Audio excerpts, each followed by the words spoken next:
If the video title is there to engage the viewer, then the video description is there to inform them.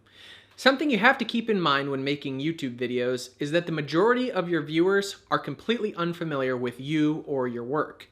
You want to make sure there's some kind of context or background available so that they can get caught up to speed if they want to. Similar to the video title, the video description serves to inform both the viewer of the video and the YouTube search and suggestion algorithm what your video is about. Here are some tips to maximize the impact of your description.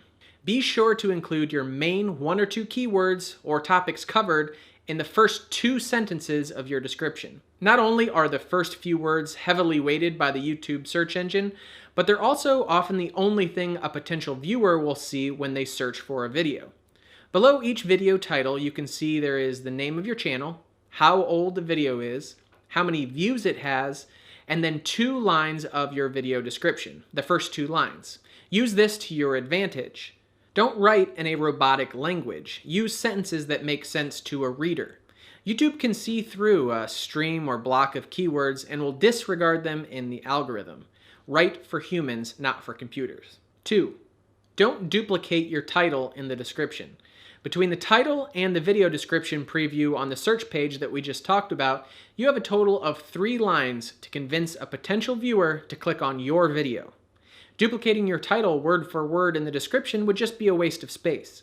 Include the same keywords as we discussed, but find new ways to describe your video.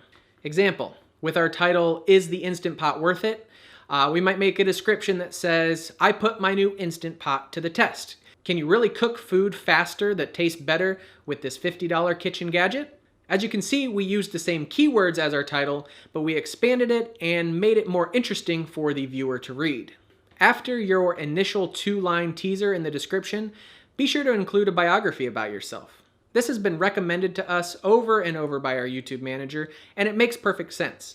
Viewers want to get a little bit of background information on you so they can decide whether or not to trust your judgment. For example, below your description that we just wrote, you could say, I'm a stay-at-home mom with 6 years of professional culinary experience. On my channel, you'll find cooking tips, tricks, reviews, and the latest kitchen gadgets. Now that you've described yourself to the viewer, they might relate and trust your opinion on the Instant Pot more than someone else on YouTube. 4. Include a call to action. Every video you produce should have some kind of call to action at the end of it. You might direct viewers to a book you wrote, or a t-shirt you sell, or an Amazon link to a product you just reviewed. At the very least, you should include links to your other social media platforms and an invitation to subscribe to your channel. If you mentioned any links to other YouTube videos or websites, the description is the place to put them. 5. Use hashtags. If you use hashtags in the description of your video, for example, Meal Prep Sunday or Cooking or Mike and Lauren, your viewers can click on those links and they will be brought to a page of videos that share the same hashtag. Not only can you use this method to increase watch time on your own channel, but even if viewers watch someone else's video and stay on YouTube, you'll be rewarded for that effort by YouTube. A little bit more on that later.